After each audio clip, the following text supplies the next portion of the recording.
నన్ను పంపిన వాని యందు విశ్వాసం ఉంచి వాడు నిత్య జీవము గలవాడు, వాడు తీర్పులోనికి రాక. ఫస్ట్ వాడు ఏమవుతాడంటే తీర్పులోకి వెళ్ళడట. ఎక్కడికి వెళ్ళాడండి? తీర్పులోకి వెళ్ళడంట. దేవుని చిత్తంలో ఉంటాడంట, దేవుని కృపలో ఉంటాడంట, దేవుని కాపుదలలో ఉంటాడంట, దేవుని రక్షణలో ఉంటాడంట, దైవ సంబంధమైన వాటిలో వాడు ఉంటాడంట. చెబుతూ ఉన్న తీర్పులోనికి రాక మరణంలో నుండి జీవములోనికి దాటి ఉన్నాడని మీతో నిశ్చయంగా నేను చెబుతున్నాను. నరకంలో నుండి పరలోకంలోకి వెళ్ళడానికి దేవుడు ఒక గొప్ప అవకాశాన్ని వాడికి ఇస్తాడు. పరలోకంలోనికి వెళ్ళడానికి దేవుడు మార్గాన్ని చూపిస్తాడు. యేసయ్యే ఒక మార్గం అయిపోతాడు. ఆ మార్గాల గుండా మనల్ని ప్రయాణం చేయడానికి దేవుని కృప మన మీద ఉంటుంది అని దేవుని వాక్యం చెబుతూ ఉంది. అందుకే యెషయా గ్రంథంలో మనం చదివాం కదా, 6వ అధ్యాయం 5వ వచనంలో అంటాడు కదా, అయ్యో నేను నశించి తిని అని అంటాడు. ఏమనుందాం అక్కడ? అయ్యో నేను నశించి తిని, నశించిపోవచ్చున్నాను. అలాగే ఉంది అక్కడ.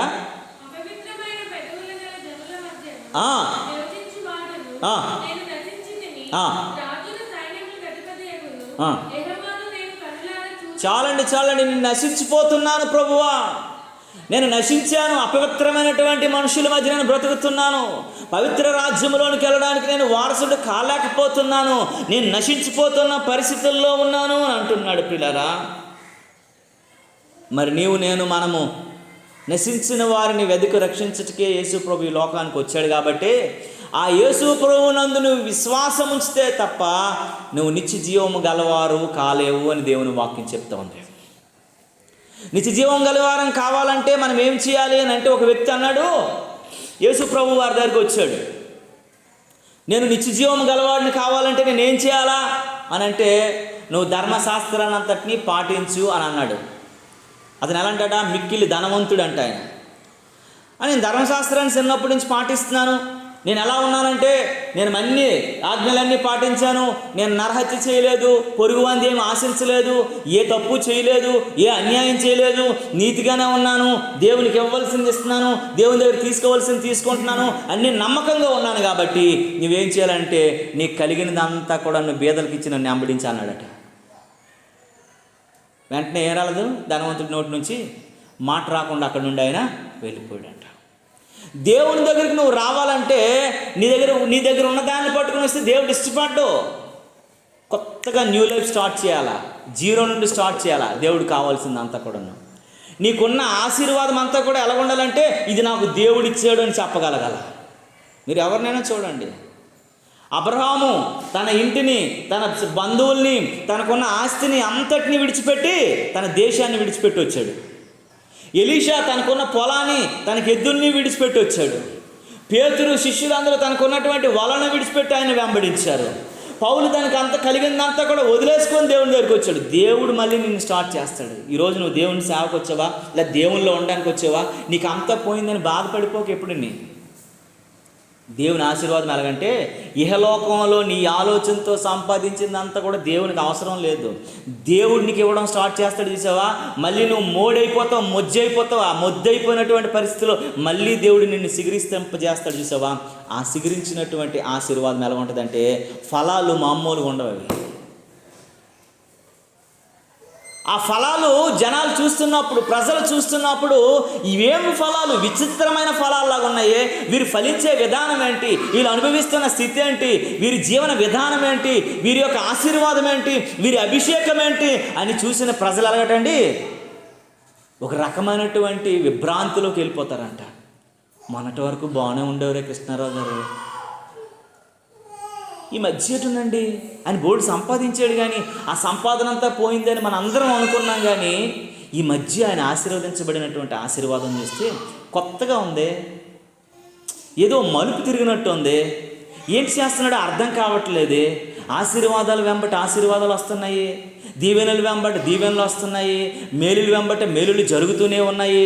ఏం జరుగుతుందో తెలియదే, పెద్ద కష్టపడడే, పెద్దగా అందరిలో తిరగడే, పెద్దలో అందరితో సహవాసం చేయడే, కానీ దేవుడు ఏంటో ఆశీర్వదిస్తున్నాడు. అప్పుడు వాళ్ళు ఎవరిని జ్ఞాపకం చేసుకుంటారండి? దేవుడిని జ్ఞాపకం ఏమో ఈ మధ్య యేసుప్రభుని నమ్మిన తర్వాత వాళ్ళ దశ తిరిగిందిరా, వాళ్ళ సిరి తిరిగిందిరా, దేవుడు దీవెంచడం మొదలు పెట్టాడురా, మనం కూడా చేస్తున్నారా, మనం కూడా వెళ్తున్నారా, కానీ ఇలాగ లేదురా అనేటువంటిది దేవుడు అల్లో పెడతారు. దావీదుని చూసి అలాగే, దావీదు మొన్నటి వరకు పశువులు కాసుకునేవాడే, మొన్నటి వరకు సింపురు బుర్రతో ఉండేవాడే, వీడు మొన్నటి వరకు కటింగ్ లేకుండా ఉండేవాడే, మాసిన గుడ్డలతో బ్రతికేవాడే. ఈ మధ్యరా బాబు వీడికి ఒక ప్రత్యేకమైనటువంటి విలువ వచ్చేసింది. రాజవస్త్రాలు, రాజస్థితి, సింహాసనము, దాసీలు, దాసులు, పనివారులు అని అందరూ చూస్తున్న ప్రజలు ఏమైపోయారటండి? విభ్రాంతిలోకి వెళ్ళిపోయేవారట. కారణం ఏంటో తెలుసా? నువ్వు జీరో అయిపోయిన తర్వాతే దేవుడు నిన్ను దీవించడం మొదలు పెడతాడు. ఎంటీలోకి వెళ్ళిపోయిన తర్వాత అక్కడ అంటాడు కదా, చిగురు నుంచి మొద్దు పుట్టెను, ఆ మొద్దులో నుంచి పవిత్రమైన పరిశుద్ధమైన చిగురు వస్తుంది. అందులో తేడా ఉండదు. ఇంకా ఆ మొలిసినటువంటి దీవెన, ఆ మొలిసినటువంటి ఆశీర్వాదం, ఆ మొలిసినటువంటి దేవుడు అనుగ్రహించిన కృపట అపవిత్రమైనది కాదట, పాప సంబంధమైనది కాదట, సొంత ఆలోచన స్వభావితమైనది కాదట, మనము మన స్వార్థంతో సంపాదించింది కాదట. ఇది ఎలాంటిదట అండి? ఇది పవిత్రమైనది, పరిశుద్ధమైనది అంట. దేవుడిచ్చేది ఎలా ఉంటుందండి? పాపంతో ఉంటుందా? శాపంతో ఉంటుందా? అపరాధంతో ఉంటుందా? అపనమ్మకంతో ఉంటుందా? భయోందోళన కలిగించినట్టు ఉంటుందా? పరిశుద్ధమైన దీవెనలతో దేవుడు నింపేస్తాడు. దేవుని నామానికి మహిమ కలుగునది. నువ్వు మరణంలో నుండి జీవంలోనికి దాటి వేసేస్తాడట, తీర్పులోకి వెళ్ళకుండా చేసేస్తాడంట మనల్ని. దేవుని కృప ఎలా ఉంటుందని అంటే, ఒక పెట్టకి రెండు కాదండి. ప్రకటన గ్రంథంలో ఒక చెట్టు ఉంటుంది. ఆ చెట్టు అంట అన్ని చెట్లు సంవత్సరానికి ఎన్నిసార్లు కాస్తాయి? ఒకసారి కాస్తుంది. పోనీ ఇంకా 2 సార్లు కాసే కాపులు ఉన్నాయి అనుకోండి. ఎందుకంటే మామిడికాయలు కూడా దమ్ములు మామిడికాయలు అని కూడా కాస్తూ ఉంటాయి. దాన్ని అనాసకాయలు అని అంటారు. పోనీ 2 సార్లు, పోనీ 3 సార్లు కాసే అనుకోండి. 3 పంటలు వరి వేస్తాం కనుక బాగా నీరు సౌకర్యం ఉంటే. కానీ ఆ చెట్టట నెలకు ఎన్నిసార్లు కాస్తుందటండి? 12 సార్లు సంవత్సరానికి కాస్తుందట. 12 కాపులు అంటే ప్రతి నెలకి కాపులేనంట. చూసినోడికి అందరికీ విచిత్రం అయిపోతుంది. పంట పండడానికే 3-4 నెలలు కావాలి కదా. పంట పండాలంటే 3-4 నెలలు కావాలి కదా. కానీ ఈ పంట ఏంటి, ఈ చెట్టు ఏంటి విచిత్రంగా ఉంది. ప్రతి నెలకి కాపు వచ్చేస్తుంది, ప్రతి నెలకి కోసేస్తూ ఉన్నారు, ప్రతి నెలకి మళ్ళీ ఈ కాపు ఒక పక్క వస్తుంది, కోస్తుండగానే ఆ పక్క నుండి మళ్ళీ పువ్వు వేసుకు వచ్చేస్తూ ఉందట. ఈ పక్క నుండి కాయలు కోస్తూ ఉన్నారు, ఆ పక్క నుండి పువ్వు వస్తూ ఉంది, ఆ పక్క నుండి పింజలు వస్తూ ఉన్నాయి, ఇంకా కాపులు కాస్తూనే ఉన్నాయి, కాపులు కాస్తూనే ఉన్నాయంట. ఇంకోటి ఏంటి తెలిసి విచిత్రము, ఆ కాపులు కాయటమే కాదట, ఆ ఆకులు కూడా ఔషధ సంబంధమైన ఆకులు అంట. అంటే ఏది పడడానికి లేదు. ఆ ఆకు పట్టుకుంటే చాలు మనుషులు బాగైపోతున్నారు. ఆ ఆకు పట్టుకుంటే చాలు అందరికీ స్వస్థత కలుగుతుంది. ఆ ఆకు కూడా విలువ వచ్చేసింది. కారణం ఏంటో తెలుసా? అదంట అభిషేకించబడినటువంటి ఆకు, అభిషేకించబడిన మొక్క. అది పరిశుద్ధమైనటువంటి మొజ్జులో నుంచి వచ్చినటువంటి మొక్క. అది కనుకనే అది ఫలింపడము మామూలుగా ఉండదంట. ప్రతిరోజు నిత్యము ఫలిస్తూనే ఉంటుందంట. దానికి ఎప్పుడు కూడా ఫలింపు లేనటువంటి స్థితే ఉండదంట. ఇంకొక చెట్టు కూడా ఉంది, చూపుకు మాత్రం ఎలా ఉందటండి? పుష్కలంగా ఆకులతో నిండిపోయి ఉంది, కానీ ఫలాలు మాత్రము నిష్ఫలం, ఒక్కటి కూడా కనబడలేదు. యేసు ప్రభు వారు దాన్ని చూస్తున్నారు. అంజూరపు చెట్టు వైపు చూస్తున్నప్పుడు 2 కాయలు తీసుకొని తిందామని యేసు ప్రభుకి ఆకలి ఎత్తదేటండి. కానీ దాని పరిస్థితి ఏంటో, ఎంత బాగా ఉన్నావు కదా, మంచి పుష్కలంగా ఆకులతో నిండిపోయి ఉన్నావు కదా, నువ్వు ఇలా ఉన్నావు కదా, అలా ఉన్నావు కదా, నీకేముందంటే ఒక్క కాయ కూడా లేదంట. ఫలించని ప్రతి చెట్టుని దేవుడు ఏం చేస్తాడంటే నరికి అగ్నిలో పడేస్తాడు. కనుకనే మనము ఫలించగలగడానికి కావలసిన కృపను దేవుడు ఇవ్వగలిగిన వాడని దేవుని వాక్యం చెప్తుంది. దేవుని నామానికి మహిమ కలుగునుగా. హల్లెలూయా, హల్లెలూయా. అందుకే చూడండి, ఈ యొక్క దర్శనంలో యెషయా దేవుని గూర్చి, దేవుని మందిరమును గూర్చి ఆయన ఏం మాట్లాడుతున్నాడంటే, చూడండి 2వ అధ్యాయం, యెషయా గ్రంథంలో 2వ అధ్యాయం తెరిస్తే 2వ అధ్యాయం 3వ వచనాన్ని చదవండి పిల్లరా, త్వరగా.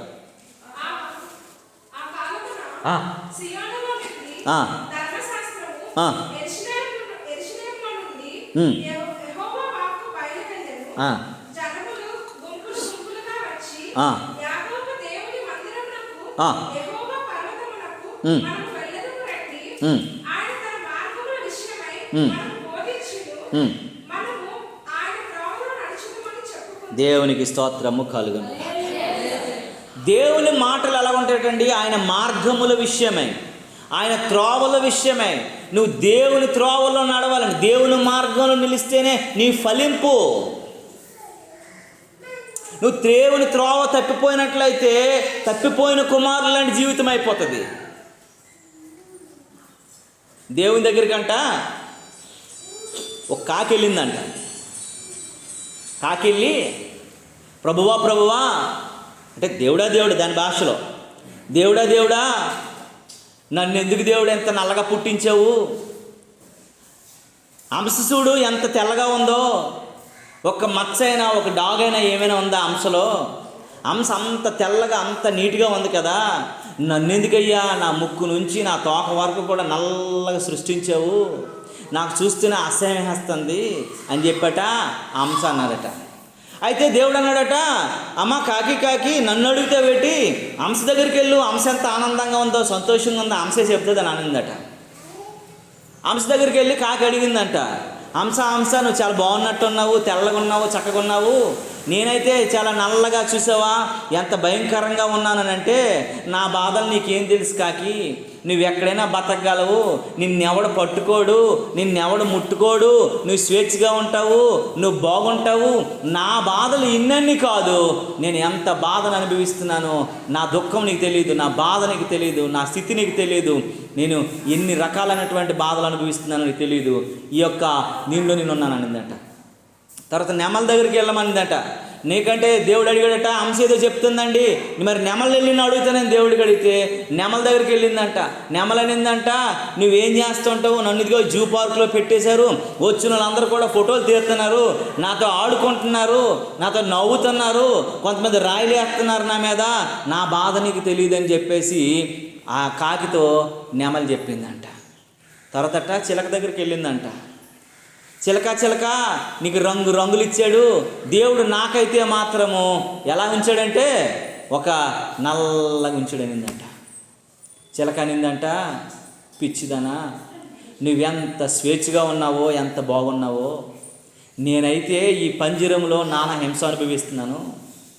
అందరూ వస్తున్నారు, రంగు రంగులు ఉన్నామని చెప్పి నన్ను తీసుకొచ్చి పట్టేసి పంజరంలో పెట్టేస్తున్నారు, నాకు స్వేచ్ఛ లేదు, సంతోషం లేదు, ఆనందం లేదు, నా బ్రతుకంతా కూడా నువ్వు అదో గతిలాగా అయిపోయింది, నీదే బాగుందని చెప్పిందంట. ప్రియమైనటువంటి దేవుని బిడ్డలరా, మనము కాకికి ఎవడు కూడా చూడండి ఎంత భయంకరమో కదా, కాకికి ఎంత స్వేచ్ఛో. కొన్నిసార్లు మనం ఎలా ఉన్నామని సంతోషపడము, మనమున్న స్థితిలో మనం ఆనందించము, మనమున్న స్థితిలో మనము దేవుని వేడుకోము, మనమున్న స్థితిలో దేవుని నామాన్ని గణపరచము, మనమున్న స్థితిలో దేవుని సంతోషపెట్టము, మనమున్న స్థితిలో దేవుని నామమును బట్టి ఆనందించే వారంగా ఉండమని దేవుని వాక్యం చెబుతుంది. దేవుని నామానికి మహిమ కలుగునుగాక. చూసారా, దేవుడు మనం సరిగా ఉన్నప్పుడే అనేకమైనటువంటివి పంపిస్తూ ఉంటాడు. ఈ మధ్య కరోనా అనేది ఒకటి పంపించాడు కదా, దేశమంతా ప్రపంచమంతా విలవిలలాడిపోయింది, చాలామంది చచ్చిపోయారు. ఒకటి మీరు గుర్తుపెట్టుకోండి, మాస్కులు వేసుకొని బయటికి వెళ్లకుండా ఉన్న ప్రతి మనిషికి చాలా వరకు కరోనాలు వచ్చాయి. మన ఇంట్లో పెంచుకున్న కాకి ఇది కోడి కరోనా వచ్చింది ఏంటి? దాన్ని ఎవడైనా కట్టాడా? దాన్ని ఎవడైనా ఉంచాడా? దాన్ని ఎవడైనా వద్దన్నాడా? దానికి మాస్క్ వేసాడా? దానికి వ్యాక్సినేషన్ వేసాడా? ఏం చేసింది? కోడి చక్కగా తిరిగింది. మన ఇంట్లో పెంచుకున్న కుక్క ఉంది కదా, కుక్క కరోనా వచ్చిందేంటి? మనం నోరు అలా వదిలేసే ఉంటుంది పాపం కుక్క, అయినా సరే మాస్క్ లేదు, ఏమి లేదు, ఈదులను బడి ఉంది, దానికి రాలేదు. కానీ మనుషులకి ఏం చేసింది? అందరి మీదకి వచ్చింది. చూసారా, దేవుని చిత్తం ఏంటో తెలుసా? దేవుడు ఎవరిని హింసించాలో, దేవుని చిత్తానికి ఎవరు దూరంగా ఉన్నారో వాళ్ళ మీదకే పంపిస్తాడు. కరోనా మనుషుల మీదగా పంపించాడు, జీవరాశులు ఏమి చచ్చిపోలా. లక్షలాది మంది మనుషులు చచ్చిపోయారు తప్ప ఒక్క జీవరాశి కరోనా వల్ల చచ్చిపోయిందని ఎక్కడైనా పేపర్లో న్యూస్ విన్నామా మనము? విన్నామమ్మా? వినలే. ఏ కరోనా వల్ల ఒక్క జీవరాశి చచ్చిపోలేదండి. ఎవరు చచ్చిపోయారు? మనుషులే లక్షల మంది చచ్చిపోయారు. నేను మనం గుర్తు ఎరగాల. నీవు ఆలోచించాలి. అయ్యో నేను నశించి తినే, నేను దేవుని మార్గాల్లో నడవాలని, దేవుని చిత్తంలో ఉండాలని, దేవుని యొక్క కృపను మనం పొందుకునే వారంగా ఉండాలని, దేవుని కాపుదల్లో మనం బ్రతకాలని, దేవుని చిత్తానుసారంగా ఉండాలని దేవుడు మన కొరకట అనుక్షణము ఆయన మన కొరకు ఆలోచిస్తూ ఉంటాడని దేవుని వాక్యం చెబుతుంది. దేవుని నామానికి మహిమ కలుగును గాక. హల్లెలూయా, హల్లెలూయా. ఏ స్థలములోనైనా దేవుని మార్గమును బోధించబడతాయో, ఏ స్థలములో దేవుని త్రోవలను మనము నేర్చుకుంటామో, ఆ త్రోవలను మనం అనుభవిస్తామో, ఆ దానిలో మనము జీవిస్తామో, ఆ బ్రతుకు, ఆ జీవన విధానమే దేవునికి యోగ్యకరమైనటువంటిదని దేవుడు వాక్యం చెబుతుంది. దేవుని నామానికి మహిమ కలుగును గాక. కీర్తనల గ్రంథం 27వ కీర్తనలో ఒక మాట చెప్పబడింది ప్రియులారా. కీర్తనల గ్రంథము 27వ కీర్తన చూడండి ప్రియులారా. కీర్తనల గ్రంథము 27వ కీర్తన 27వ కీర్తన 4వ వచనాన్ని చదవండి. దేవుని వాక్యం ఇలా మాట్లాడుతూ ఉంది. యెహోవా యొద్ద ఒక్క వరం అడిగితిని, దాన్ని నేను వెతుకుచున్నాను. యెహోవా ప్రసన్నతను చూడుటకు, ఆయన ఆలయములో ధ్యానించుటకు నా జీవితకాలం అంతా నేను యెహోవా మందిరంలో నివసించగోరుచున్నాను. దావీదు అంటున్నాడు, నేను ఒక్క వరం అడిగాను. ఆ వరం ఏంటి? నా జీవితకాలం అంతా, అంటే నేను చచ్చిపోయే తర్వాత, నా చచ్చిపోయిన స్థితిగతుల్లో కూడా నేను ఎక్కడ ఉండాలని కోరుకుంటున్నాను? దేవుని మందిరంలో ఉండాలని కోరుకుంటున్నాను. నా జీవితకాలం అంతయు నేను యెహోవా మందిరంలో నివసింపగోరుచున్నాను అంటాడు ఆయన. మనమేం అడుగుతాం? దేవుడు మనకు కనబడ్డాడు అనుకోండి సడన్గా, మనం ఏం అడుగుతాము? ప్రభువా నీకు తెలుసు నాకు ఏమేమి ఉన్నాయో, ఆ లిస్ట్ అంతా నువ్వు తీసుకొని అన్నీ త్వరగా పంపించితే నేను సూపర్ అయిపోతున్నాను అనుకుంటాం. కానీ దావీదుకి తెలిసి ఏంటంటే ఎక్కడా సంతోషం లేదు, ఎక్కడా ఆనందం లేదు, ఎక్కడా ఏ రకమైనటువంటి ఇది లేదు కనుకనే అక్కడైతేనే ఉందని. చూసారా, కాకికి తెలియదు అంశ సంతోషంగా ఉందో అనుకోండి.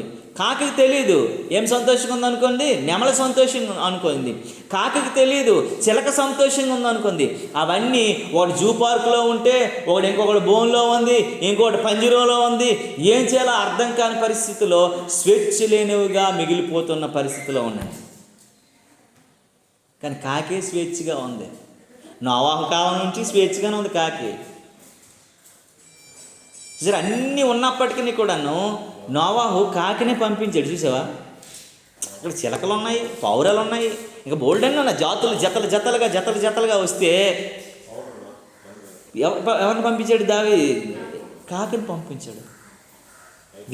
ఆయనకు కూడా తెలిసేటో కాకిని ఎప్పుడు నచ్చడో, కాకి ఎక్కడికి వెళ్ళి తిరిగి వచ్చేస్తుంది అని చెప్పేసి. కానీ కాకి లోక సంబంధమైనటువంటి ఆలోచనలు ఉండిపోయింది. దేవుని నామానికి మహిమ కలుగును గాక. హల్లెలూయా. కనుక దావీదు అంటాడు, ప్రభువా నాకు ఇవన్నీ కలిగినప్పటికీ, ఇన్ని ఉన్నప్పటికీ నా వరం, నాకు ఒక్క వరం నాకు కావాలి ప్రభువా. నాకు ఆ ఒక్క వరం ఏంటంటే నేను జీవితకాలం అంతా కూడాను ఎక్కడ ఉండాలని కోరుకుంటున్నాడండి? ఆయన మందిరంలో ఉండాలని కోరుకుంటున్నాడు. దేవునికి స్తోత్రము కలుగునుగా. దేవుని మందిరములో దేవుని ప్రసన్నతను చూడవచ్చుటకును, దేవుడి ప్రసన్నతను అనుభవించుటకును, హృదయంలో దానిని పొందుకొనుటకును నాకు కావాలి అని దేవుని వాక్యం చెప్తుంది. దేవుని నామమునకు మహిమ కలుగును గాక. హల్లెలూయా, హల్లెలూయా, హల్లెలూయా. అందుకే మనం చాలా జాగ్రత్తగా, మన హృదయం విరగబడకపోతే ఇది మనం పొందుకోలేము. విరగగలిగిన మనస్సు కావాలంట. విరిగి నలిగిన హృదయం మనకు అవసరమని దేవుని వాక్యం చెబుతూ ఉంది.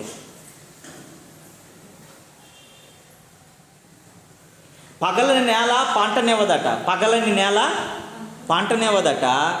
విరగని మేఘం అంట వర్షింపదంట. మేఘం విరగలేదు అనుకోండి, వర్షం పడదు. అలా మేఘాలు ఉన్నంత మాత్రాన్ని రాదు, అది విరగాల. నేల పగలలేదు అనుకోండి, దున్నబడలేదు అనుకోండి, అది పంట రాదు. విరగలేని నలగలేనటువంటి హృదయం కూడా ఫలింప అవ్వదట.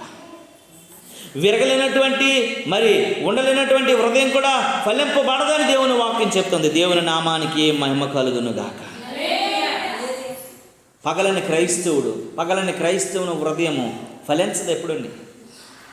కొంతమంది మొండి హృదయాలు, కొంతమందివి ఎలాంటి హృదయాలు అండి? దేవుని మాట దూరని హృదయాలు, దేవుని విత్తనాలు ఫలించలేని హృదయాలు ఉంటాయి.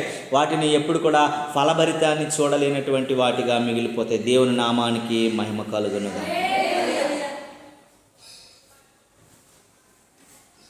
యోబు భక్తుడి కోసం ఒక మాట మనం జ్ఞాపకం చేసుకోవాలి. ఈ సమయంలో 42 అధ్యాయం తెరిస్తే యోబు భక్తుడు ఒక మాట అంటాడు. నాకు ఈ మాట చాలా ఇష్టమైన మాట. 5-6 వచనాలు అంటాడు చూడండి. యోబు గ్రంథంలో త్వరగా యోబు గ్రంథము ఏం తీసా తల్లి అమ్మా? 42:5 చదువు.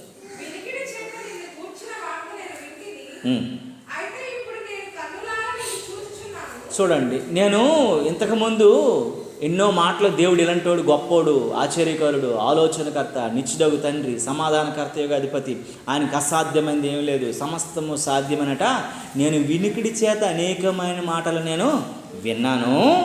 ఇప్పుడు నేను కన్నులారా చూచుచున్నాను.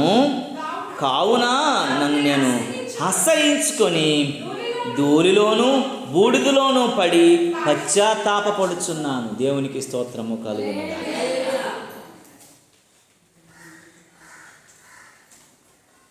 నేను ఒకప్పుడు కన్నులారా నేను విన్నానయ్యా చెవులతోని. ఇప్పుడు నేనేం చేస్తున్నాను? నీ గొప్పతనం ఏంటో కన్నులారా చూస్తూ ఉన్నాను. కాబట్టి నేను ధూళి లాంటి వాడిని, నేను అలాంటి వాడిని, ధూళి లాంటి వాడిని, బూడిద లాంటి వాడిని. ఇప్పుడు నాకు అర్థమైంది, నేను యథార్థవంతుడినని, నేను గొప్పవాడినని, నా పిల్లల కొరకు బలులు ఇస్తున్నానని, నా పిల్లల కొరకు అర్పణలు ఇస్తున్నానని, నాలో ఏ పాపం లేదని నేను గర్వంగా బ్రతికానయ్యా. నీ వాక్యాన్ని చెవులతో విన్నంత కాలం కూడా నేను అదే గొప్ప అనుకున్నాను. ఇప్పుడు నువ్వేంటో నేను కన్నులారా చూస్తున్నప్పుడు నేను ధూళి లాంటి వాడిని, నేను బూడిద లాంటి వాడిని, ఇప్పుడు నేను పశ్చాత్తాపడుతున్నాను అంటున్నాడు ఆయన. దేవుని గొప్పతనం తెలిసిన తర్వాత పశ్చాత్తాపంలోకి వెళ్ళిపోయాడంట. దేవుని గొప్పతనం తెలిసిన తర్వాత బాధలోకి వెళ్ళిపోయాడంట, ఇబ్బందిలోకి వెళ్ళిపోయాడంట. దేవుని గొప్పతనం తెలిసిన తర్వాత ఒక రకమైనటువంటి దీనిలోకి వెళ్ళిపోయాడట. ఆ యోబు కోసము దేవుడు ఎలాంటి సాక్ష్యం ఇచ్చాడండి? నీ యథార్థవంతుడు, సైతాన్ గాడితో దేవుడు ఫైట్ చేసేస్తున్నాడు. ఎవడరా నువ్వు? యోబు కొరకు నీకేం తెలుసురా? అలాంటి యథార్థవంతుడిని, అలాంటి నీతివంతుడిని, అలాంటి పరిశుద్ధుడిని, అలాంటి పవిత్రుడిని, అలాంటి దేవునికి భయపడేవాడిని, దేవుని చిత్తాన్ని నెరవేర్చినవాడిని నువ్వు చూసి మాట్లాడుతున్నావా? ఎవడిని పెడతాడిని తీసుకొచ్చి నా దగ్గర నిలబెట్టి మాట్లాడుతున్నావా? యోబుని గురించి ఫస్ట్ నువ్వు విచారించు అని అన్నాడు. అంత నీతిపరుడు, అంత న్యాయవంతుడు, అంత యథార్థవంతుడని యోబు ఏమంటున్నాడండి? నేను ధూళి లాంటివాడిని, నేను బూడిద లాంటివాడిని. నిన్ను చూసినప్పుడు నీ గొప్పతనం ఏంటో నాకు అర్థమైంది. నేను నిన్నప్పుడంతా కూడా నాకు అర్థం అవ్వలేదు. ఆ మాటలన్నీ కొన్నిసార్లు పెడచెవిని పెట్టాను. చూసినప్పుడు నాకు అర్థమవుతుంది ప్రభువా. నేను అందుకే ఏం పడుతున్నానటండి? పశ్చాత్తాప చెందిపోతున్నాను అంటాడు.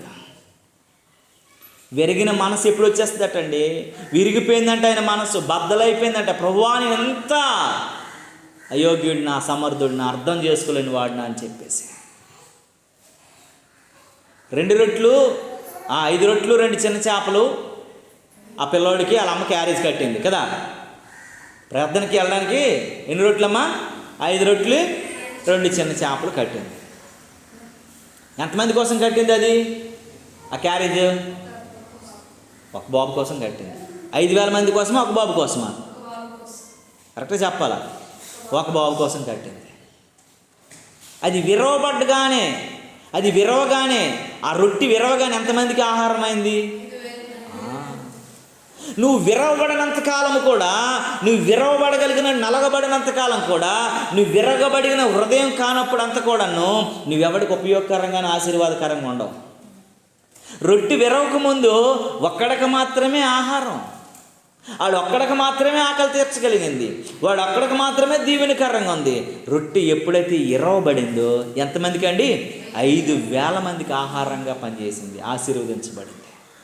నువ్వు విరవబడగలిగిన అనుభవంలోకి వెళ్ళినప్పుడు నువ్వు అనేక మందికి దీవెనకరంగా మారిపోతావు. అనేక మందికి ఆశీర్వాదకరంగా మారిపోతావు, అనేక మందికి మేలుకరంగా మారిపోతావు. విరవబడగలిగిన అనుభవంలోనికి మనం వెళ్ళగలగాలి. దేవుని నామానికి మహిమ కలుగును. యోబు పశ్చాత్తాపంతో హృదయం అంతా బాధపడిపోయాడంట. నువ్వెంత గొప్పడు, నిన్ను చూసి నాకు అర్థమవుతుంది ప్రభువా. ఎందుకంటే నిన్ను చూచిన కన్నులతో ఈ లోకమందు ఎవరినైనా కనలేను స్వామి. ఇహమందు ప్రవహించు చలయేరులన్నీ మృగతృష్ణలై కనిపించినట్టున్నాయి ప్రభువా. అవన్నీ సెలయేరులా కనబడుతున్నాయి, కానీ అవన్నీ మృగతృష్ణలు, ఎండమావులు. మనం ఎండలో వెళ్తున్నప్పుడు, బండి మీద వెళ్తున్నప్పుడు రోడ్డు మీద ఆ ముందున ఎక్కడో నీరు ఉన్నట్టు కనిపిస్తూ ఉంటుంది. ఆ దగ్గరికి వెళ్తే ఏముంటుంది? ఏముంటుంది అక్కడ. కానీ దేవుడు అంటున్నాడు, ఆయన చూసిన కన్నులతో యోబు అంటాడు, నేను ఎవరిని చూడలేకపోతున్నాను. ఆశ్చర్యం అయిపోయింది ప్రభువా, నేను ఇప్పుడు నాకు ఇంత గొప్పవాడిని, ఇంత గనుడిని, ఇంత ధనవంతుడిని, ఇంత అసలు నా ముందు తూర్పు దిక్కు ప్రజల్లో ఎవడో కనబడలేరు అనుకున్నాను. కానీ నిన్ను చూడగానే నాకు అర్థమైంది, నేను ధూళి లాంటోడిని, బూడిద లాంటోడిని. మోకరించి పశ్చాత్తాపంలోకి వెళ్ళిపోయి హృదయం మిరగొట్టుకున్నాడు అంట ఆయన. విత్తనం విరుగకపోతే ఫలించునా, కష్టాలు లేకపోతే కిరీటమే వచ్చునా. విరగకపోతే ఏం రాదండి. విరగగలిగినటువంటి హృదయం మనసులోనికి మనం రావాలని దేవుని వాక్యం చెప్తుంది. ఒకసారి ఆ యోబులోనే చూడండి, 40 అధ్యాయంలోకి వెళ్ళండి. 40 ఆ పక్కన ఉంటుంది 40 అధ్యాయం చూడండి. 40 అధ్యాయం 4వ వచనంలో చూడండి. చిత్తగించుము, నేను నీచుడను, నేను నీకు ఏమని ప్రత్యుత్తరం ఇచ్చేదను. చూడండి, నేను ఎలాంటి వాడిని అంటాడండి. పశ్చాత్తాపడట, నేను నీచుడును, నేను నీకు ఎలాగో జవాబు చెప్పగలనని చెప్పేసట ఇలా ఉన్నాడట. అక్కడ ఏమనుంది? అదే ఉందా? నోరు మూసుకొని ఉంటాను. నేను అంత గనుడిని కాదు ప్రభువా.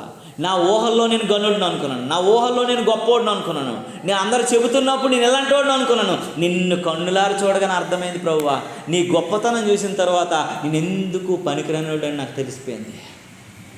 నా యోగ్యుడని నాకు అర్థమైపోయింది, నేను అల్పుడని అర్థమైపోయింది, నేను తక్కువని అర్థమైపోయింది ప్రభువా. అందుకే నేను ఇంకొకటి మాట్లాడలేని ప్రభువా, నీ ముందు నేను నోరెప్పను, నేను నోరు మూసుకొని ఉంటానని చెప్పేసి నోటి మీద చేవేసుకున్నాడట. దేవుడి యొక్క కృపట, దేవుని యొక్క ప్రత్యక్షతట, దేవుని యొక్క మాట అంట, దేవుని దర్శనం అంట యోబుని అంట నోరు మూసుకునేలా చేసేసింది. ఎంత భయంకరంగా వెళ్ళిపోయినటువంటి యోబుని డబల్ పోర్షన్ ఆఫ్ బ్లెస్సింగ్తో దేవుడిని ఏం చేశాడండి? దీవించి పడేశాడు. డబల్ ఇచ్చేశాడు దేవుడు. 1000 గొర్రెలు ఉంటే 2000 గొర్రెలు ఇచ్చాడు. 1000 ఆవులు ఉంటే 2000 ఆవులు ఇచ్చినాడు. 100 కోట్లు ఉంటే 200 కోట్లు డబ్బు ఇచ్చాడు. 1 ప్యాలెస్ ఉంటే 4 ప్యాలెస్లు ఇచ్చాడు. యోబు ఆస్తిని చూసి అంటే ప్రజలంట దేవుని మాటకు లోబడి యోబు నోరుమే చేసుకుంటే, యోబు యొక్క ఆశీర్వాదం చూసి ప్రజలు నోరుమే చేసుకున్నట్టు చేసేసాడు దేవుడు. దేవుని నామానికి మహిమ కలుగునుగా. విరగగలిగిన అనుభవంలోనికి మనం వెళ్ళాలి.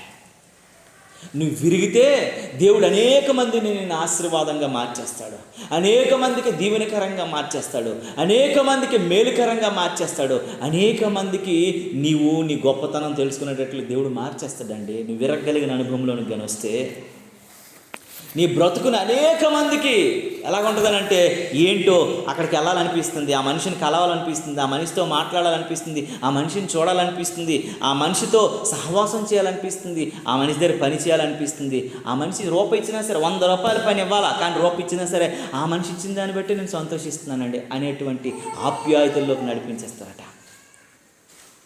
యోబు ఎక్కడికి వెళ్ళాడండి? ప్యాలెస్లో ఉన్నోడు పెంట మీదకి వచ్చాడు.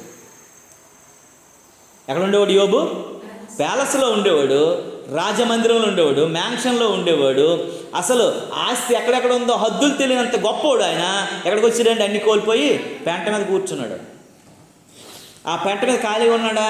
ఓ భయంకరమైనటువంటి అనారోగ్యంతో గోక్కుంటున్నాడట, బూడిద రాసుకొని పెంట మీద. ఇప్పుడు పెంట అంతే, అంత ఏ పెంట లేదు అసలు, ఎక్కడ పెంటలే కనబడట్లేదు. అప్పుడు పెంటలు అంటే ఏంటి? పొయ్యి బూడిద, తర్వాత ఆవుల యొక్క పేడ పెంట, అవి తినేసి గడ్డి మట్టేసినటువంటిది అన్ని పెంటలో పడేవి. ఈ పొయ్యి బూడిది కూడా వేసేవారు అందులో. అలా పెంటలకల్లా బూడిది తెచ్చి వేసేయంటారు అనేవారు. ఆ రోజులన్నీ పోయాయి. ఇప్పుడు అసలు పెంట ఎలాగ ఉంటుందని ఎవరిని అడిగితే పెంట అంటే ఏంటి అన్నట్టు మనుషులు కొత్తగా అయిపోయారు. ఆ పెంటలో వచ్చినటువంటి పేడ వల్లనే గోబర్ గ్యాస్ అనేది వెనకాల మా ఇంట్లో ఒక చిన్న నందలేసేసి దాంట్లో పెట్టి గ్యాస్ పోయి ఫస్ట్ వచ్చేది, వాడేవాళ్ళం అప్పుడు. ఇప్పుడు అంతేమైపోయిందంటే అవన్నీ తెలియదు జనాలకి. పెంట అంటే ఏంటో తెలీదు.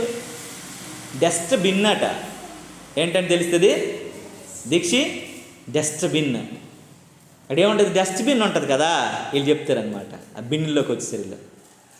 కనుక ఈ పెంట మీద ఉన్నటువంటి ఆయన్ని దేవుడు ఎప్పుడైతే తన హృదయాన్ని ఇరిగిపోవడం చూశాడో, నలిగిపోవడం చూశాడో, దేవుడు ప్రత్యక్షత ఎప్పుడైతే ఇచ్చాడో, నేను ఎంతో గొప్పవాడిని అనుకున్నాను ప్రభువా, నేను నొట్టోడని నాకు ఎప్పుడు అర్థమైంది, దేవునికి లోబడిపోవడం ఉందో, అప్పుడు నోరు మీద సియ్యేసుకొని ఎప్పుడైతే సిగ్గుతో దేవుని ముందు తలదించుకొని ఉన్నాడో, దేవుడు అప్పుడు దీవించడం మొదలుపెట్టాడు. దేవుని నామానికి మహిమ కలుగును. అందుకే దేవుని కృపను ఎప్పుడు కూడా మనము చేసుకోకూడదు. కొన్నిసార్లు మనం ఏమనుకోండి, అదే యోబు మనలాగా మాట్లాడలేదు. యోబు అంటే నా భక్తి ఏంటి, నా ప్రార్థన ఏంటి, నా జీవనం ఏంటి. కొంతమంది అయితే నేను గొప్పవాడని చెప్తారు. ఎక్కడ మనకి అందులోది లోకస్వార్త 18వ అధ్యాయంలో ఒకడు ఉంటాడు కదా, ఎవడాడు, పరిసయ్యుడు. చదవండి ఒకసారి, గుర్తొచ్చాడు కదా పరిసయ్యుడిని, ఒకసారి కూడా జ్ఞాపకం చేసుకుందాము. లోకస్వార్త 18వ అధ్యాయం 10వ వచనం నుంచి అనుకుంటాను. సత్యం అంటే ఏం త్వరగా.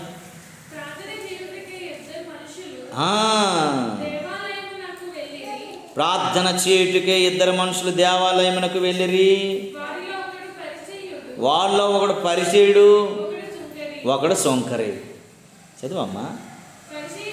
పరిసయ్యుడు నిలవబడి, దేవా నేను చోరులను, అన్యాయస్తుడును, వ్యభిచారునైనను, ఇతర మనుషుల వలలే ఈ సొంకర వలనైనను ఉండనందుకు నీకు కృతజ్ఞతాస్తుతులు చెల్లించుచున్నాను. ఆడి ప్రార్థన ఎలాగొంది చూడండి. ఆడి ప్రార్థన ఎలాగొంది. వీడి బాధ ఏదో వీడి దేవుడి దగ్గరికి వచ్చి చెప్పుకోవాలి కదా, ప్రభువా నా కష్టం ఇది, నా బాధ ఇది, నా ఇరికి ఇది, నా ఇబ్బంది ఇది. అలాగే చెప్పట్లేదు. ఏమని చెప్తున్నాడు, నేను దొంగోళ్ళలాగా లేను, నేను అన్యాయస్తుడిలాగా లేను, నేను వ్యభిచారులాగా లేను, నేను ఇతర మనుషులు ఉన్నారు చూసావా వాళ్ళలాగా కూడా లేను, ఇది నా పక్కన ఉన్నాడు చూసావా ఈడి శంకరగాడు ఉన్నాడు కదా ఈడిలా కూడా లేను. ఈ ఊరికి శంకరపేట అని పేరు వచ్చింది, బైబిల్లోని పేరు. ఈ శంకర్లా కూడా నేను కాదు. కొంప తీసి అక్కడ ఉన్న శంకర్ ఇక్కడికి వచ్చి ఎవడో నివాసం వేసుకోండేటో మరి. ఈ శంకర్లా కూడా కాదని ఎవరు చెప్తున్నారు, పరిసయ్యుడు మాట్లాడుతున్నాడు. కింద చదువు తల్లి. వారమునకు 2 మార్లు నేను ఉపవాసం ఉంటాను. నా సంగతి ఏంటో నీకు తెలుసా, వారం రోజు 2 సార్లు ఉపవాసం ఉంటాను, పచ్చి మంచినీళ్ళు తాగకుండా నిష్టగా ఉంటాను ప్రభువా. నేను నా సంపాదన అంతట్లో 10వ వంతు నేను చెల్లించేస్తాను ప్రభువా. తనలో తాను ఏం చేసుకుంటున్నాడటండి, ప్రార్థన చేసుకుంటున్నాడట. నేను దశమ భాగం ఎత్తాను, నేను ఉపవాసం చేస్తాను. ఇది ఎవరు దేవుడు అంటున్నాడు, పిచ్చోడు నీది ఎవరికి కావాలరా, ఏట్రా నువ్వు వేసిన ముష్టి వల్ల నేను బతుకుతాను అనుకుంటున్నావు ఏట్రా. ఈ కొండ నాది, ఈ సృష్టి నాది, ఈ భూమి నాది, ఈ ఆకాశం నాది. అసలు ఆకాశం నా సింహాసనం, భూమి నా పాదపీఠం. నేను కాలుతో కాదురా, నా ధూళితో తన్నెత్తి నువ్వు పడిపోతావు, నాకు నువ్వు ఇస్తున్నావు అని ప్రభావాలు పలుకుతున్నావు ఏంటని దేవుడంట ఆయన చూసి ఏం చేస్తున్నాడు, అపహాసించుకుంటున్నాడు, నవ్వుకుంటున్నాడంట. అయితే శంకరి దూరంగా నిలవబడ్డాడంట. ఎంతో దూరంగా నిలవబడ్డాడు. పేదోడు, ఎలా ఏం లేనోడు, ఏ పరిస్థితిలో అసలు ఎవరికి ఊహించలేనోడు. అతన్ని చూస్తేనే పోరా పక్క జరగరా అనే స్థితిలో ఉన్నాడు. శంకరంట దూరంగా నిలవబడి ఆకాశము వైపు, దేవుని వైపు చూసి కన్నులెత్తి, ధైర్యం సరిపోలేదట దేవుడి వైపు చూడడానికి. చూసారా, ధైర్యం సరిపోలేదు. ప్రభువా నువ్వు అంత గొప్పోడువయ్యా, నేను ఎంత దీనుడిని, నీ వైపు నేను చూడగలనా, నేను సరిపోతానా అని చెప్పి కన్నులెత్తి ధైర్యం చాలక రొమ్ములు కొట్టుకొని బాదుకొని అంట, పాపినైన నన్ను కరుణించు అని పలికాడంట.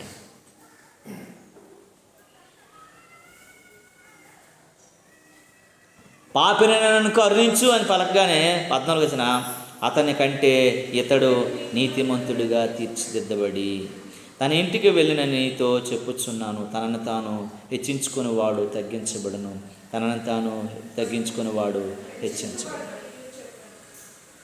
దేవుడు అన్నాడంట, ఒరే పరిచయుడని వీడిని చెప్పావు కానీ నీకంటే ఆయన నీతిమంతుడని దేవుడు చెప్పేసి. మనం ఎలా ఉన్నాము? విరిగిన హృదయంతో దేవుని సన్నిధిలో లేకపోతే, నలిగిన హృదయంతో దేవుని సన్నిధిలో లేకపోతే, దేవునికి ఇష్టమైన మనుషులుగా లేకపోతే నువ్వెన్ని చేసిన వేస్ట్. అసలు ఏమి ఇవ్వలేదు శంకర్. ఏమి ఇచ్చాడండి శంకరే? దేవుని వైపు చూడడానికి కూడా ధైర్యం సరిపోకుండా వచ్చాడు. కానీ మనస్ఫూర్తిగా నా దేవుడు నన్ను కరుణించేవాడు, కాపాడేవాడు, ఆయన తప్ప నాకు ఎవడూ లేడని దేవుని సన్నిధిలో హృదయం పగలగొట్టుకున్నాడు. కాబట్టి నీతిమంతుడిగా ఎంచబడ్డాడు.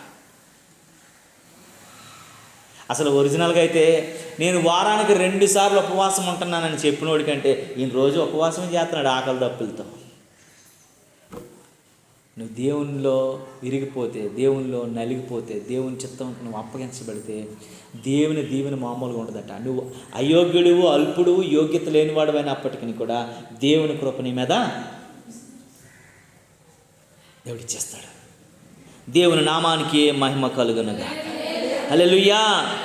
అందుకే విరగగలిగిన అనుభవంలోనికి రావాలి. రొట్టెలు ఇరవబడ్డాయి కాబట్టి 5,000 మంది పురుషులకు పంచగా, అంటే 5,000 మంది పురుషులు ఉన్నారంటే 5,000 మంది స్త్రీలు. ఇప్పుడు సంఘంలో పురుషుల కంటే స్త్రీలు 3 ఓటలు ఉంటారు, అంటే 20,000 రొట్టెలు. మరి పిల్లలు వాళ్ళకు ఓట వేసుకుందాం, 25,000 రొట్టెలు. 25,000 కాక ఇంకెన్ని మిగిలాయి? 12 గంపలు మిగిలిపోయాయంట. కొన్ని 12 గంపలు అంటే కనీసం ఒక 1000 రొట్టెలు వేసుకుందాం, ఇంకా మిగిలే. ఇరిగిస్తే అంత ఆశీర్వాదించబడతాం, విరవబడితే అంత దీవించబడతాం, విరవబడగలిగిన అనుభవంలోనికి వెళ్తే అంత మేల్కొల్పబడతామని దేవుని వాక్యము హెచ్చరిస్తుంది. దేవుని నామానికి మహిమ కలుగును గాక. హల్లెలూయా, హల్లెలూయా. దేవుని మందిరంలో ఇరిగినటువంటి హృదయం, పగిలిన హృదయం అయితే దేవుడంట క్షేమము, ఆనందాన్ని అన్ని రకాలుగా కలుగు చేస్తాడట. ఇంకొక ఆయన ఉన్నాడు, ఈయన గురించి మీకు చెప్పి నేను ముగిస్తాను పిల్లరా. ఈయన ఇతరులను చూసి బాధపడిపోతూ ఉంటాడు. ఇతను ఎలా అంటాడు? ఇతరులను చూసి బాధపడిపోతూ ఉంటాడు. సుంకరాలు అంటాడు, ఈడ్లాంటోడు కాదు అని ఆడి కోసం వాడు చెప్పుకున్నాడు. పరిసయుడు ఈడ్లాంటోడు నేను కాదు, ఆడలాంటోడిని కాదు, నేను గొప్పవాడు నేను చెప్పుకున్నాడు. కానీ ఈడు ఎలాంటోడు అంటే తెలుసా? ఆశీర్వదించబడిన వాళ్ళని చూసి ఉడుకుపోవడం. ఇది ఇంకా భయంకరమైన జబ్బు. చూడండి 73వ కీర్తనలో ఈ మనిషి కనబడతాడు మనకి. ఆశాప్ అనేటువంటి ఒక వ్యక్తి. ఆసాప్ అని ఒక వ్యక్తి తెలుసు కదా మనకి. ఆసాప్ కొరకు చదువుకున్నాం కదా, కీర్తనలు రాశాడు. 73వ కీర్తన మొదటి నుంచి చూడండి పిల్లరా.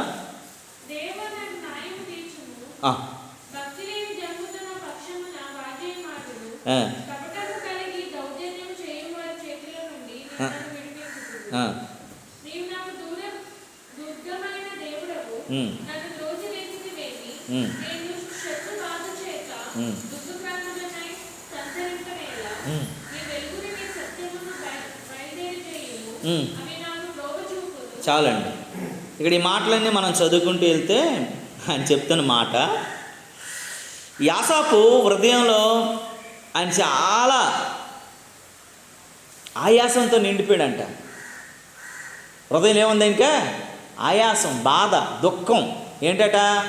నేను ఎంత భక్తి చేస్తున్నాను కదా, నేను ఎంత నీతిగా ఉన్నాను కదా, ఇంత నీకు మందిరంలోనే ఉన్నాను కదా, వాళ్ళు ఆడు బాగున్నాడు, వీళ్ళు బాగున్నాడు, వీళ్ళు ఆడు బాగున్నాడు, వాడు ఎక్కడికి వెళ్ళడు, ఏమి చేయడు, వాళ్ళు అందరూ బాగున్నారు, నాకేంటి ప్రభువా ఈ బాధలు?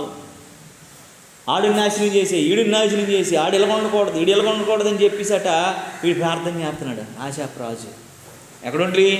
దేవుని మందిరంలో. చూడండి 3వ వచనం నుండి 5వ వచనం వరకు మనం చదివితే చెబుతాను మాట. భక్తిహీనుల క్షేమము నాకు అంటబడినప్పుడు, భక్తిహీనుల క్షేమము నాకు అంటబడినప్పుడట, అంటే భక్తి లేని వాళ్ళు అట చూసినప్పుడట ఎలాగనిపిస్తుందట చూడండి. గర్వించు వారిని బట్టి నేను మత్సరపడి తిని, మరణమందు వారికి యాతనలు లేవు, వారు పుష్టిగా ఉన్నారు. 4వ వచనం అదేనా? ఏమన్నారమ్మా? వారు పుష్టిగా ఉన్నారు. ఇతరులకు కలుగు ఇబ్బందులు వారికి కలుగవు, ఇతరులకు పుట్టినట్లు వారికి తెగుళ్ళు పుట్టవు. వీడి గోల్ ఇది, వీడికి ఏదో వచ్చేయాలి, ఇతరులందరూ చెడిపోవాలని, నాశనం అయిపోవాలని. దేవుడు చాలా బాధ పెడిపోయాడు. ఆసాపు నేను దేవుడు దీవించిన, నువ్వు ఇంక ఎరగలేదురా బాబు, నువ్వు విరగనంతకాలం ఆడుని చూసి వీడిని చూసి ఏడుస్తావు. నువ్వు విరిగితే నువ్వు ఎత్తబడడం మొదలు పెడతావు, నువ్వు విరిగినప్పుడే నువ్వు ఫలించడం మొదలు పెడతావు, నువ్వు విరిగినప్పుడే నువ్వు అభివృద్ధి చెందడం మొదలు పెడతావు, నువ్వు విరిగినప్పుడే నువ్వు దీవించబడడం మొదలు పెడతావని దేవుడు మాట్లాడుకొస్తూ ఉన్నాడు. దేవునికి స్తోత్రము కలుగును గాక. 12వ వచనంకి వస్తే అంటాడు చూడండి ఒకసారి. 12వ వచనము, ఇదిగో ఇట్టివారు భక్తిహీనులు మీరు ఎల్లప్పుడూ నిశ్చింత గలవారై ధనవృద్ధి చేసుకుందురు అని అంటాడు. 13వ వచనంకి వచ్చేసరికి, నా హృదయమును నేను శుద్ధి చేసుకుని ఉండుట వ్యర్థమే, నా చేతులు కడుక్కొని ఉండుట నిర్మలముడై ఉండుట వ్యర్థమే. నేను ఇంత భక్తి చేస్తున్నాను, ఇంత హృదయం శుద్ధి కలిగి ఉన్నాను, చేతులు పాపం అంటుకుంటున్నాను, ఇంత భక్తిలో ఉంటే ఇవన్నీ ఏమైపోతున్నాయి? వ్యర్థమైపోతున్నాయి. పనికిన వాళ్ళందరూ బాగున్నారు, ఏం చేస్తున్నాడు? గుండెలు బాదుకుని దేవుని మీద పడి ఏడుస్తున్నాడు. దేవుడు ఇంకా ఆయన హృదయం ఎరవలేదని బాధపడుతున్నాడు, దేవుని చిత్తాన్ని తెలుసుకోలేదని బాధపడుతూ ఉన్నాడు, దేవుని మాటలకు ఇంకా విలువ కలిగి జీవించట్లేదని బాధపడుతున్నాడు. చూడండి అక్కడికి వచ్చేసరికి 17వ వచనంకి వచ్చేసరికి ఏమని అంటాడు, అక్కడ అర్థమైందనమాట ఆయనకి. చూడండి 17వ వచనం చూడండి, చదవండి. నేను దేవుని పరిశుద్ధ స్థలములోనికి పోయి వారి అంతమును గూర్చి ధ్యానించే వరకు ఆ సంగతి నాకు ఆయాసకరముగా ఉంటాడు. ఏం మాట్లాడుతున్నాడండి మనిషి? అరే దేవుని బలం తెలుసు, దేవుని శక్తి తెలుసు, దేవుని ఆశీర్వాదం తెలుసు, దేవుని మందిరంలో చూసి ఆయన అంటాడట, నేను దేవుని మందిర పరిశుద్ధ స్థలంలోనికి పోయి వారి అంతం, వారు నాశనం అయిపోవాలా, వారు నశించిపోవాలా, వారు చెడిపోవాలా, వారు పడిపోవాలా, అవన్నీ చూసినంత వరకు నేను నిద్రపోనన్నట్లుగట ఆయాస పడిపోతున్నాడట. ఊరికన్నా ఆయాస పడిపోతున్నాడట. 25వ వచనంకి వచ్చేసరికి దేవుడు అక్కడ మాట్లాడాడు ఆయనతో. కళ్ళు ముందన్నీ తెరవబడినప్పుడు మాట్లాడినప్పుడు ఆశ అంటున్నాడు చూడండి. ఆశాపు ఏమని మాట్లాడుతాడు, ఆకాశమందు నీవు తప్ప నాకెవరున్నారు, నీవు నాకుండగా ఈ లోకంలో ఏదియో నాకు, అది అక్కడ బుద్ధి వచ్చింది.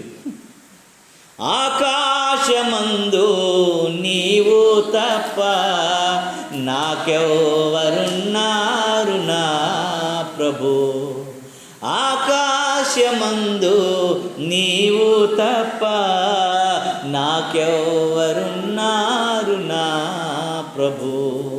స్తుతి పాత్రుడా, స్తోత్రారుడా, స్తుతులందుకో ఆజార్హుడా.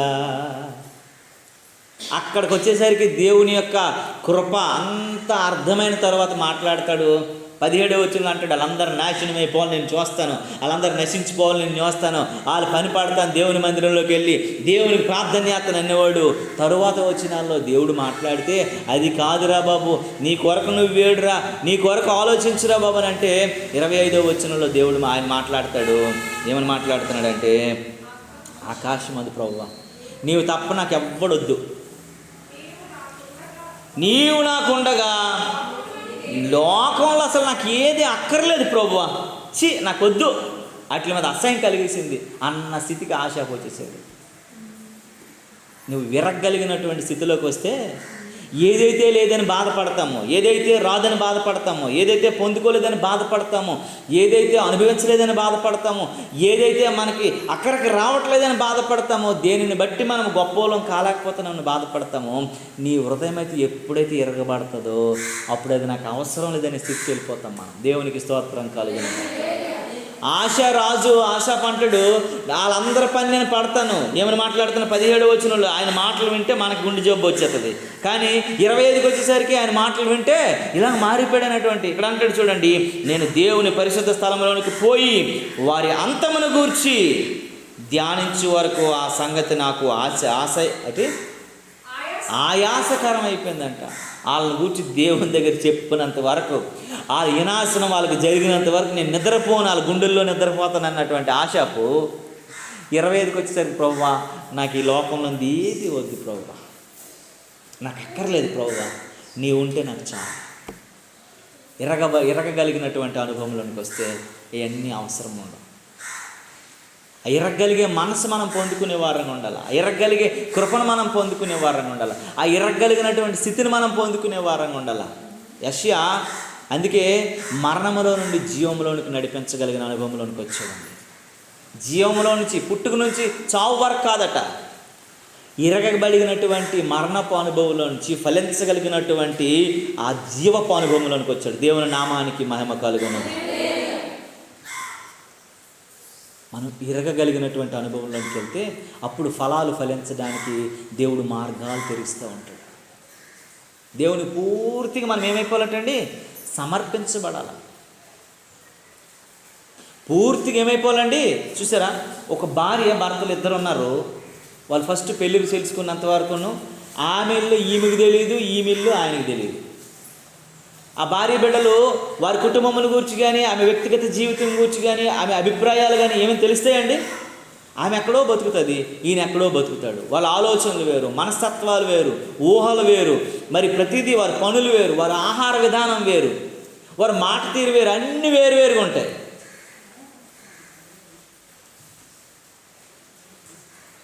తరువాత అభిరుచులన్నీ ఏమైపోతాయంటే ఒకటైపోతాయి. మా ఇంట్లో ఇదే బాగుంటుందండి, మా ఆవిడ ఇది వండితే బాగుంటుందండి ఆయన సాక్ష్యం చెప్తాడు, మా ఆయన ఇది తెస్తే మంచిగా తెస్తాడని ఈవిడ సాక్ష్యం చెప్తుంది. ఎందుకంటే వాళ్ళిద్దరు ఏమైపోతారండి, ఏక శరీరులు అయిపోతారంట. పూర్వము బైబిల్ గ్రంథంలో నాకు మొన్న ఒక ఆయన వాక్యం చెప్పమంటే ఈ వాక్యం చెప్తానంటే ఆయన భయపడిపోయాడు.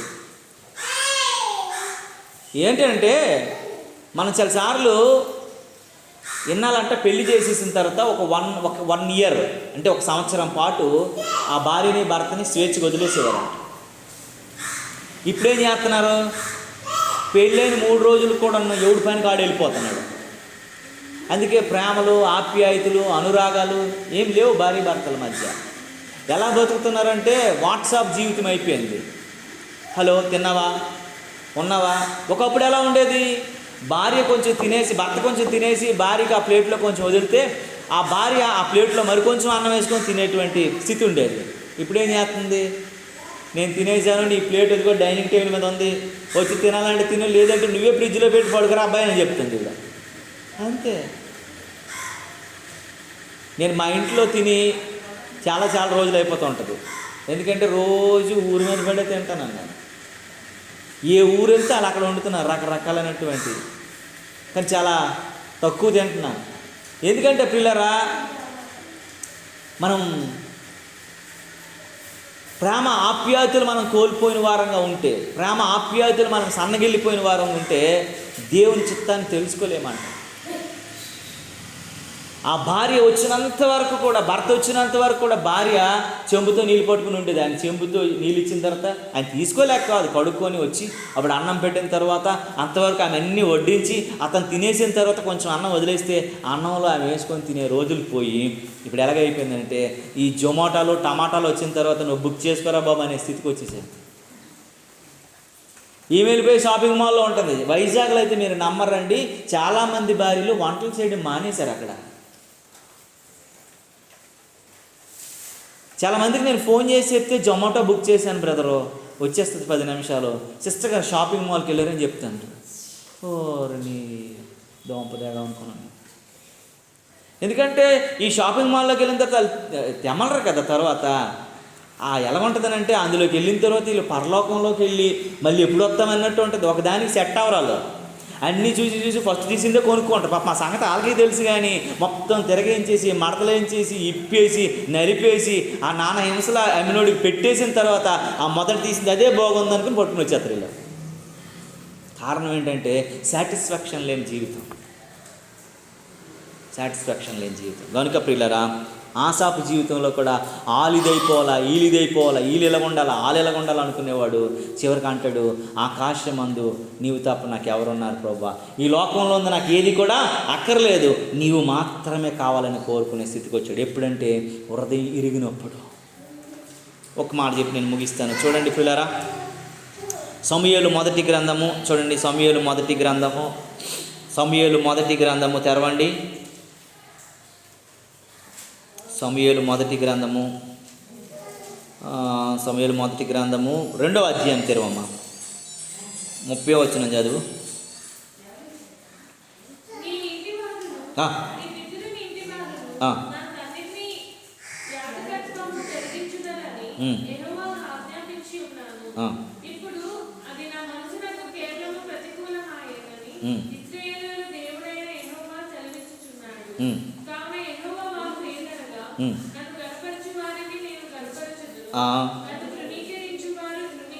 దేవుని నామానికి మహిమ కలుగును. దేవుడు మనల్ని ఎలా ఉంచాలనుకుంటాడంటే ఇప్పుడు కూడాను ఆయన యాజకులుగా ఉంచాలనుకుంటాడట. నువ్వు అక్కడ ఆ ఆవరణంలో ఉండిపోవడం మనకి ఇష్టం ఉండదు. బలిపీఠపు పరిచర్య చేయాలని కోరుకుంటాడట ఆయన. దేవుడు ఎప్పుడు కూడా మన కుటుంబాన్ని కదండి, అక్కడ ఏమని రాసిందమ్మా, నీ ఇంటి వారు నన్ను రాసింది కదా, ఏమనుంది, ఒకరు కాదట, మన ఇంటి వారు అందరితో కూడా పాటు ఆయన బలిపీఠము పరిచర్య చేయించాలని కోరుకుంటాడట. అందుకే నువ్వు గణపరిస్తే దేవుడు నిన్ను ఏం చేస్తాడు, గణపరుస్తాడు. దేవుడు నువ్వు తృణీకరిస్తే దేవుడు నిన్ను తృణీకరిస్తాడు. చాలామంది అలాగైపోయారు. ఏసావు దేవుని తృణీకరించాడు, జ్యేష్ఠత్వాన్ని తృణీకరించాడు. కాబట్టి దేవుడు కూడా ఏసావుని ఏం చేశాడు, తృణీకరించేశాడు. ఇస్కరియోతు యోధా దేవుని తృణీకరించాడు. దేవుడు ఇస్కరియోతు యోధాని కూడా, వీళ్ళందరూ పశ్చాత్తాపడిన వాళ్ళు. కయ్యేను దేవుని తృణీకరించాడు, దేవుని మాటను తృణీకరించాడు. కయ్యేనుని దేవుడు ఏం చేశాడు, తృణీకరించేశాడు. కనుక నువ్వు విరగబడితే, నీ హృదయం విరగబడితే, నీ హృదయం ఇరిగినట్లయితే ఫలించడానికి సిద్ధంగా ఉంది. దేవుడు వేవేళగా నిన్ను మార్చేస్తాడు. ఆయన కరుణాపీఠం దగ్గర నిన్ను నిలవబెట్టుకుంటాడు. ఆయన గుప్పిట్లో నిన్ను ఉంచుతాడు. ఆయన హస్తాల్లో నేను భద్రపరుచుకుంటాడు. నిన్నే కాదు, నీ కుటుంబాన్ని అంతటినీ దేవుడు ఉంచుతాడంట. ఆయన యాజకత్వంలోనికి మలిచేస్తాడంట. ఎలా అంటే ఆయన మీద నువ్వు ఆధారపడినప్పుడు ఆయనే సమస్తం. ఇప్పుడు ఒక మాట మనం ఆలోచించుకోవాలి. చివరికి ఒక మాట ఏంటంటే, నువ్వు సంపాదించుకుంటే ఎంత, దేవుడే నీకు సంపాదించాలనుకుంటే అసలు అన్లిమిటెడ్. అది ఆకాశం ఆయన సింహాసనము, భూమి ఆయన పాదపీఠం. భూమి ఆయన కాలు పెట్టుకున్నంటే ఆయన చెయ్యాలను ఎంత ఉంటుంది, ఆయన గుప్పెళ్ళు ఇప్పుతాడట. అంటే ఆయన గుప్పెలు ఇప్పుడితే ఎలా ఉంటుంది, అసలు నువ్వు తట్టుకోగలవా? అంత దీవెనలతో నింపేస్తాడంట. నీ దగ్గర ఏమీ లేనప్పుడే దేవుడు ఆయన గుప్పులు విప్పడానికి ఇష్టపడతాడు. నీ దగ్గర ఏమి లేదు. చూడండి, సారేపతి విధవరాల దగ్గర ఏమీ లేదు పిండిలో, ఆ పూటకు మాత్రమే ఉంది. తర్వాత ఏం చేసింది, 3.5 సంవత్సరాలు ఏ పనికి వెళ్ళదు, ఏ పాటకి వెళ్ళదు, ఏది చేయకుండానే రోజు చక్కగా అన్నాం. ఎక్కడికి వెళ్తుంది, కుండి దగ్గరికి వెళ్తుంది, పిండి తెచ్చుకుంటుంది, బుడ్డి దగ్గరికి వెళ్తుంది, నూనె తెచ్చుకుంటుంది. సేమ్ మళ్ళీ రేపు మార్నింగ్ చూస్తే అంతే పిండి ఉంది, అంతే నూనె ఉంది. వారం రోజులకి అయిపోద్ది ఏమో, ఇలా గుండె మీద చేసుకుని ఫుల్ ఉంటుందట. అందరూ అంటున్నారట, నీకు భర్త లేడే, నీకు చుట్టం లేదే, నీకు ఆస్తి లేదే, ఎలా బతుకుతున్నావమ్మా అని అంటే, నా దేవుడు నాతో ఉన్నాడు అన్నట్టుగా. ఇదిగో చూడు, ఏం లేదు, నా భర్త లేకపోయినా పర్లేదు, నాకు బంధువులు లేకపోయినా పర్లేదు, నాకు ఆస్తి లేకపోయినా పర్లేదు, నా కుండలో పిండి చూసి వెలగొందో నిండగా ఉంది, నా బుడిలో నూనె చూసి వెలగొందో నిండుగా ఉంది. ఏమైనా కొరత ఉందా? దేవుడు నన్ను కొరతలో ఉంచడు. 1 రోజు కాదు, 2 రోజులు కాదటండి. ఎన్ని సంవత్సరాలు అండి? 3.5 సంవత్సరాలు. తన చేతికి తన ఆస్తిని రాజు చేత అప్పగించినంత వరకు తనకి కొరత లేకుండా చేసి పడేసాడు దేవుడు. ఎందుకంటే కష్టంలో కూడా అక్కడే పడి ఉంది కాబట్టి, ఇరుకులో కూడా, ఇబ్బందుల్లో కూడా అక్కడే దేవుని సముఖంలో ఉంది కాబట్టి. అలాగ లేని నయోమి ఏమంటుంది, దేవుడు నాకు అన్యాయం చేశాడు, నా ఇల్లు దెబ్బైపోయింది, నా పిల్లలు చచ్చిపోయారు, నా భర్త పోయాడు, నా కోడలు వెళ్ళిపోయింది అని చెప్తుంది. ఎందుకట, దేవుని దగ్గర లేకపోతే అలాగైపోతుంది. దేవుని దగ్గర ఈమె ఉంది కాబట్టి, ఇద్దరికీ కరువు వచ్చింది కదా. ఈ కరువులు ఇద్దరు అక్కడే ఉన్నవాళ్ళే కదా. ఈమె ఉంది, ఈమె లేదు. ఈమెకి 2 కుమారులు ఉన్నారు, భర్త ఉన్నాడు, అన్నీ ఉన్నదే పారిపోయింది. ఎవ్వరూ లేనటువంటి ఓ పిల్లోడితో, చిన్న పిల్లోడితో ఉన్నదా మాత్రం దేవుని మీద ఆధారపడి ఉంది కాబట్టి 3.5 సంవత్సరాలు దీవించబడింది, పెంచబడింది, పోషించబడింది. నువ్వు దేవునితో ఉంటే నేను దేవుడు ఎప్పుడు విడిచిపెట్టలేట. నీకు ఎప్పుడు లోటు రాదు. ఇంకా నీకు ఎప్పుడు కూడా నీ పిండిలో పిండి అయిపోదు, నీ కుండిలో, నీ బుడిలో నూనె అయిపోతుంది. విస్తారంగా దేవుడు ఇస్తాడు. అందరికీ ఆశ్చర్యమైపోద్ది. అన్నీ వచ్చినప్పుడు కంటే లేనప్పుడే బాగా తింటారు. ఇలా అయితే జీడిపప్పులు బాదం పప్పులు తిన్నారు కరోనాలో.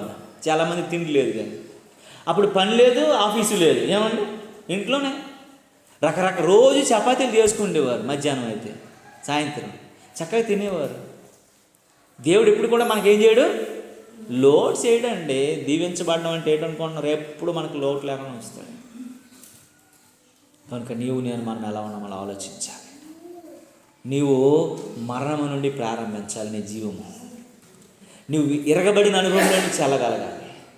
అప్పుడే నువ్వు ఫలించబడగలుగుతావు, దీవించబడగలుగుతావు, ఆశీర్వదించబడగలుగుతావు. ఇట్టి మాటలు మన వినికిడిలో దీవించునుగాక. ఆమేన్. ప్రార్థన చేసుకుందాం పిల్లలు, అందరం కళ్ళు మూసుకున్నట్లయితే.